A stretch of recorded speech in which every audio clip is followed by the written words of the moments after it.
ಸಾಧನ ತನ್ನ ಅಣ್ಣನ ಮದುವೆ ಬಗ್ಗೆ ಯೋಚನೆ ಮಾಡ್ತಾ ಇದ್ರೆ ತಾನು ಪ್ರಕೃತಿ ಅನ್ನೋ ಹುಡುಗಿನ ಪ್ರೀತಿಸ್ತಾ ಇದ್ದೀನಿ ಅಂತ ಸೋಹನ್ ಹೇಳಿದಾಗ ಅವಳಿಗೆ ತುಂಬಾ ಖುಷಿಯಾಗತ್ತೆ. ಹಾಗೆ ಮದುವೆ ಮಾತುಕತೆನೂ ನಡೆಯುತ್ತೆ. ಇಲ್ಲಿವರೆಗೆ ಕಥೆ ನೋಡಿದ್ದೀರಾ ಅಲ್ವಾ? ಈಗ ಮುಂದೇನಾಗತ್ತೆ ಅಂತ ತಿಳ್ಕೊಳ್ಳೋದಕ್ಕಿಂತ ಮುಂಚೆ ಹೆಬ್ಬೆರಳೆತ್ತಿ ಲೈಕ್ ಒತ್ತಿ, ನಿಮ್ಮ ಬಂಧು ಬಳಗದವ್ರ ಜೊತೆ ಶೇರ್ ಮಾಡಿಕೊಂಡು ಅವರನ್ನು ಕಥೆ ಅಂಗಡಿಗೆ ಕರ್ಕೊಂಡು ಬನ್ನಿ. ಮುಂದೇನಾಗತ್ತೆ ಅಂತ ನೋಡೋಣ ಬನ್ನಿ. ಅಣ್ಣ ರೆಡಿ ಆಗಕ್ಕೆ ಅಂತ ರೂಮಿಗೆ ಹೋಗಿ ಎಷ್ಟು ಹೊತ್ತಾಯ್ತು, ಇನ್ನೂ ಹೊರಗೆ ಬರಲಿಲ್ಲ ಅಪ್ಪ. ಅಣ್ಣ ರೆಡಿನಾ? ಹಾ ಕಣೆ ಸಾಧನ, ಬಂದೆ, ಇನ್ನೊಂದು 5 ನಿಮಿಷ. ನಿಜವಾಗ್ಲೂ 5 ನಿಮಿಷದೊಳಗೆ ಬರ್ತೀಯ ತಾನೇ? ಅಷ್ಟರೊಳಗೆ ನಾನು ರೆಡಿಯಾಗಿ ಬರ್ತೀನಿ. ಏ ಸಾಧನ, ನೀನು? ಅರೆ ಸಾಧನ, ಇಷ್ಟು ಚೆನ್ನಾಗಿ ರೆಡಿ ಆಗಿದ್ಯಾ? ತುಂಬಾ ಚೆನ್ನಾಗಿ ಕಾಣ್ತಿದ್ಯಾ ಕಣೆ. ಮತ್ತೆ ನಾನು ಅಂದ್ರೆ ಸುಮ್ಮನೆನಾ? ಅದು ಅಲ್ಲದೆ ಇವತ್ತು ನಮ್ಮ ಅತ್ತಿಗೆನ ನಮ್ಮ ಮನೆ ಕರ್ಕೊಂಡು ಬರೋ ದಿನ. ಇಷ್ಟು ರೆಡಿ ಆಗದೆ ಇದ್ರೆ ಹೇಗೆ? ಸಾಧನ, ನೀನು ರಿಜಿಸ್ಟ್ರಿ ಆಫೀಸಿಗೆ ಬರ್ತೀಯಾ? ನಿನ್ನ ಮದ್ವೆಗೆ ನಾನು ಬರ್ತೆ, ಇನ್ಯಾರು ಬರಬೇಕು? ಹೌದು, ನೀನು ನನ್ನ ಮದ್ವೆಗೆ ಬರಬೇಕು, ನನಗೂ ಖುಷಿನೇ. ಆದರೆ ಅಲ್ಲಿ ನಮ್ಮವರು ಅಂತ ಇನ್ಯಾರು ಇಲ್ಲ ಅಲ್ಲ, ನೀನೊಬ್ಳೆ ಹೇಗೆ ಅಂತ. ನೀನು ಅದೇನು ಹೇಳ್ತಾ ಇದೆಯೋ ನಂಗೊಂದು ಅರ್ಥ ಆಗ್ತಿಲ್ಲ ಅಣ್ಣ. ನಮ್ಮ ಬಂಧು ಬಳಗದವರು ನಮ್ಮನ್ನ ಯಾವುದೋ ಕಾಲದಲ್ಲೇ ದೂರ ಮಾಡಿಬಿಟ್ಟಿದ್ದಾರೆ. ಈ ಖುಷಿ ಸಮಾಚಾರಕ್ಕೆ ಅವ್ರನ್ನ ಕರೆಯೋ ಮನಸ್ಸು ನನಗೂ ಇಲ್ಲ, ನಿನಗೂ ಇಲ್ಲ. ಹಾಗಾಗಿ ನಾನು ಒಬ್ಬಳೇ ತಾನೇ ಬರಬೇಕು ನಮ್ಮ ಕಡೆಯಿಂದ. ಅತ್ತಿಗೆ ಕಡೆಯಿಂದ ಯಾರ್ಯಾರು ಬರ್ತಾರೋ ನನಗೆ ಗೊತ್ತಿಲ್ಲ, ಅಂತೂ ಬಂದೇ ಬರ್ತಾರೆ. ಮತ್ತೆ ರಿಜಿಸ್ಟರ್ ಆಫೀಸಲ್ಲಿ ಮದುವೆ ಆಗ್ತಿರೋದ್ರಿಂದ ಅಲ್ಲಿ ಸ್ಟಾಫ್ ಎಲ್ಲ ಇರ್ತಾರಲ್ಲ. ಆದರೆ ನೀನು ಯಾಕೆ ಹೀಗೆ ಹೇಳ್ತಿದ್ಯೋ ನಂಗೆ ಅರ್ಥ ಆಗ್ತಿಲ್ಲ. ನಾನು ಹೇಳ್ತಿರೋದೇ ಬೇರೆ ಥರದಲ್ಲಿ ಸಾಧನ. ನೀನು ನನ್ನ ಮದುವೆಗೆ ಬರಬೇಕು ಅಂತ ಇಷ್ಟ, ಆದರೆ ರಿಜಿಸ್ಟರ್ ಆಫೀಸ್ ಇರೋದು 2nd ಫ್ಲೋರಲ್ಲಿ. ನಿನಗೆ ಅಷ್ಟು ಮೇಲಕ್ಕೆ ಹತ್ಕೊಂಡು ಬರೋಕ್ಕಾಗತ್ತಾ? ಅಲ್ಲ, ನಾನು ನಿನ್ನ ಕೈ ಹಿಡ್ಕೊಂಡು ಮೇಲಕ್ಕೆ ಕರ್ಕೊಂಡು ಬರ್ಬೋದು. ಆದರೆ ನೋಡಿದವರು ನಿನ್ನ ಬಗ್ಗೆ ಏನಾದರೂ ಆಡ್ಕೊಂಡ್ರೆ ಆಮೇಲೆ ನಿಂಗೂ ಬೇಜಾರು, ನನಗೂ ಬೇಜಾರು. ಅದು ಅಲ್ಲದೆ ಬರೋವಾಗ ನಾನು ಪ್ರಕೃತಿ ಇಬ್ಬರು ಜೊತೆಯಲ್ಲೇ ಬರಬೇಕು. ಆಗ ನಿನ್ನ ಕಡೆ ಗಮನ ಕೊಡೋಕ್ಕೆ ಆಗಲ್ಲ. ಅಲ್ಲ, ಪ್ರಕೃತಿಗೆಲ್ಲ ವಿಷಯ ಗೊತ್ತು, ನಾನು ನಿನ್ನ ಕೈ ಹಿಡ್ಕೊಂಡು ಕೆಳಗೆ ಬಂದರೆ ಅವಳೇನು ಅಂದ್ಕೊಳ್ಳಲ್ಲ. ಆದರೆ ಅದು ನೋಡೋಕ್ಕಷ್ಟು ಚೆನ್ನಾಗಿರಲ್ವಲ್ಲ ಅಂತ. ಸರಿ ಸರಿ ಅಣ್ಣ, ನಂಗೆ ಅರ್ಥ ಆಯಿತು. ನಾನು ಬರಲ್ಲ ಬಿಡು. ನೀನು ಹೋಗಿ ಅತ್ತಿಗೆ ತಾಳಿ ಕಟ್ಟಿ ಕರ್ಕೊಂಡು ಬಾ ಅಣ್ಣ, ಪರವಾಗಿಲ್ಲ.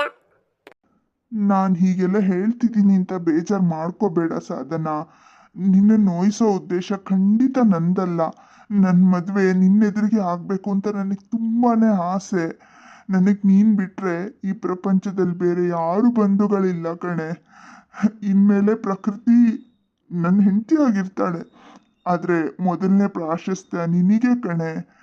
ನಿನಗೆ ಯಾರಾದರೂ ಏನಾದರೂ ಅಂದರೆ, ಇಲ್ಲ ನೀನೇನಾದರೂ ಬಿದ್ದು ನೋವು ಮಾಡಿಕೊಂಡ್ರೆ ನನಗೆ ತಡ್ಕೊಳ್ಳೋ ಶಕ್ತಿ ಇಲ್ಲ ಸಾಧನ. ಹಾಗಾಗಿ ನೀನು ಬರೋದು ಬೇಡ ಅಂತ ಹೇಳೋದು ಅಷ್ಟೇ. ಇಷ್ಟು ಚಿಕ್ಕ ವಿಷಯಕ್ಕೆಲ್ಲ ಬೇಜಾರು ಮಾಡ್ಕೊಳ್ಳೋದ ಅಣ್ಣ? ಇವತ್ತು ನಿನ್ನ ಮದುವೆ, ಖುಷಿಯಾಗಿರ್ಬೇಕು, ನೀನು ಖುಷಿಯಾಗಿರ್ಬೇಕು, ಜೊತೆಗೆ ಸಂತೋಷದಿಂದ ಅತ್ತಿಗೆನ ಮನೆಗೆ ಕರ್ಕೊಂಡು ಬರಬೇಕು. ನೀನು ಹೇಳೋದು ಒಂದು ಲೆಕ್ಕಕ್ಕೆ ಸರಿನೇ. ನೀವು ಬರೋದ್ರೊಳಗೆ ನಾನು ಅಡುಗೆ ಎಲ್ಲ ಮಾಡಿಡಬೇಕು. ಇವತ್ತು ಹಬ್ಬದ ಅಡುಗೆನೇ ಮಾಡಬೇಕು. ಹೇಗೋ ನಿನ್ನೆನೆ ಎಲ್ಲ ತರಕಾರಿ ತಂದಿಟ್ಟಿದೆಯಲ್ಲ, ಮತ್ತಿನ್ನೇನು ಪಟಾಪಟ್ ಅಂತ ಅಡುಗೆ ಎಲ್ಲ ಮಾಡಿಟ್ಟಿರ್ತೀನಿ, ಸರಿನಾ? ಒಂದು ಕೆಲಸ ಮಾಡಿ ಅಣ್ಣ, ನೀವು ಮದುವೆ ಎಲ್ಲ ಆದಮೇಲೆ ದೇವಸ್ಥಾನಕ್ಕೆ ಹೋಗಿ ಅಲ್ಲಿ ಪೂಜೆ ಎಲ್ಲ ಮಾಡಿಸ್ಕೊಂಡು ನಿಧಾನಕ್ಕೆ ಮನೆಗೆ ಬನ್ನಿ, ಆಯಿತಾ? ಅಷ್ಟರೊಳಗೆ ನಾನು ಹಬ್ಬದ ಅಡುಗೆನೇ ಮಾಡಿಟ್ಟಿರ್ತೀನಿ. ಮತ್ತು ಎಕ್ಸ್ಟ್ರಾ ಯಾರಾದರೂ ಬರೋರಿದ್ದರೆ ನನಗೆ ಫೋನ್ ಮಾಡು, ಆಯಿತಾ? ಖುಷಿಯಾಗಿರೋಣ ಎಲ್ಲರೂ. ಹಾಂ, ನನಗಂತೂ ಯಾವಾಗ ಅದಕ್ಕೆ ನೋಡ್ತೀನೋ ಅಂತ ಅನಿಸ್ಬಿಟ್ಟಿದೆ. ಸರಿ ಅಣ್ಣ, ಹೊರಡು. ಈ ರಾಹುಕಾಲ ಎಲ್ಲ ಶುರುವಾದರೆ ಕಷ್ಟ. ಹೋಗ್ಬಾ ಅಣ್ಣ, ಹೋಗ್ಬಾ. ಸಾಧನಾ, ನಿಂಗೆ ಬೇಜಾರಿಲ್ಲ ತಾನೇ? ಅಣ್ಣ, ಇವತ್ತು ನೀನು ಖುಷಿಯಾಗಿರ್ಬೇಕು. ಅತ್ತಿಗೆನ ಖುಷಿಯಿಂದ ಮನೆಗೆ ಕರ್ಕೊಂಡು ಬರಬೇಕು, ಇದು ಮುಖ್ಯ. ಉಳ್ದಿದ್ದನ್ನೆಲ್ಲ ಪಕ್ಕಕ್ಕೆ ಸರಿಸ್ಬಿಡು, ಗೊತ್ತಾಯ್ತಾ? ಇವತ್ತಿನ ದಿನ ನಿನ್ನ ಜೀವನದಲ್ಲಿ ಇನ್ನೊಂದು ಘಟ್ಟಕ್ಕೆ ಕಾಲಿಡ್ತಾ ಇದೆಯಾ. ಖುಷಿಯಿಂದ ಕಾಲಿಡು, ಎಲ್ಲದೂ ಒಳ್ಳೇದಾಗತ್ತೆ. ಅಪ್ಪ ಅಮ್ಮನ ಆಶೀರ್ವಾದನೂ ಸಿಗತ್ತೆ. ಅಪ್ಪ ಅಮ್ಮನ ಫೋಟೋಗೆ ನಮಸ್ಕಾರ ಮಾಡಿದ್ಯಾ ತಾನೇ? ಹಾಂ ಹಾಂ, ಹೌದು ಕಣೆ. ಅಪ್ಪ ಅಮ್ಮಂಗೆ ನಮಸ್ಕಾರ ಮಾಡಿದ್ದೀನಿ, ದೇವ್ರ ಪೂಜೆನೂ ಮಾಡಿದ್ದೀನಿ, ಎಲ್ಲ ಮಾಡಿದ್ದೀನಿ. ನಿನ್ನನ್ನು ಬಿಟ್ಟು ಹೋಗೋಕ್ಕೆ ಒಂದು ಕಡೆ ಬೇಜಾರು. ಕರ್ಕೊಂಡು ಹೋದರೆ ಇನ್ನೆಲ್ಲಿ ಸಮಸ್ಯೆ ಆಗುತ್ತೋ ಅನ್ನೋ ಒಂದು ಆತಂಕ. ಹಂಗಾದ್ರೆ ನಾನು ಹೇಳಿದ ಮಾತು ಪೂರ್ತಿ ನಿನ್ನ ಕಿವಿಯೊಳಗೆ ಹೋಗ್ಲೇ ಇಲ್ವಾ? ಇವತ್ತು ನಿನ್ನ ಮದುವೆ ದಿನ, ಖುಷಿಯಾಗಿರ್ಬೇಕು. ಹೋಗು, ಹೊರಡು. ಸರಿ ಆಯಿತು ಸಾಧನಾ, ಹೋಗಿ ಬರ್ತೀನಿ. ಅಯ್ಯೋ, ಕಣ್ಣಲ್ಲಿ ನೀರು ಬರ್ತಿದೆ. ಇವತ್ತು ನಾನು ಯಾವುದೇ ಕಾರಣಕ್ಕೂ ಅಳಬಾರ್ದು. ಸಾಧನಾ ಬೇಗ ಬಟ್ಟೆ ಬದಲಾಯಿಸ್ಕೊಂಡು ಅಡುಗೆ ಮನೆಗೆ ಬರ್ತಾಳೆ. ಇದೆಂಥ ವಿಚಿತ್ರ ಅಲ್ವಾ? ಅಣ್ಣನ ಪ್ರಕಾರ ನಾನು ಹೊರಗೆಲ್ಲೂ ಬರಬಾರ್ದು. ನಾನು ಬಿದ್ದರೆ, ನನಗೆ ನೋವಾದರೆ ಅವನಿಗೆ ಬೇಜಾರಾಗತ್ತೆ, ನೋವಾಗತ್ತೆ. ಆದರೆ ಮನೇಲಿ ನಾನು ಎಷ್ಟು ಕೆಲಸ ಮಾಡ್ತೀನಿ, ಆಗಲೂ ನನ್ನ ಕಾಲು ಹೀಗೆ ತಾನೇ ಇರೋದು. ಅಡುಗೆ ಮಾಡ್ತೀನಿ, ಕಸ ಗುಡಿಸ್ತೀನಿ, ಒರೆಸ್ತೀನಿ, ಬಟ್ಟೆ ಒಗಿತೀನಿ, ಎಲ್ಲದನ್ನೂ ಮಾಡ್ತೀನಿ. ಆವಾಗ ಅಣ್ಣನಿಗೆ ನನ್ನ ಕಾಲಿನ ಸಮಸ್ಯೆ ನೆನಪೇ ಆಗಲ್ಲ. ಆದರೆ ನಾನು ಹೊರಗೆ ಹೋದರೆ ಮಾತ್ರ ನಾನು ಬೀಳ್ತೀನಿ, ನೋವಾಗತ್ತೆ ಅಂತ ಚಿಂತೆ ಮಾಡ್ತಾನೆ. ಎಲ್ಲದಕ್ಕೂ ಪಡ್ಕೊಂಡು ಬಂದಿರಬೇಕು. ಇರಲಿ, ಇವತ್ತು ಅಣ್ಣನ ಮದುವೆ ದಿನ. ಬೇಗ ಅಡುಗೆ ಮಾಡಿ ಮುಗಿಸ್ತೀನಿ. ಎಷ್ಟು ಯೋಚನೆ ಮಾಡಿದರೂ ಅಷ್ಟೇ, ನನ್ನ ಸಮಸ್ಯೆ ಪರಿಹಾರ ಆಗೋದೇ ಇಲ್ಲ.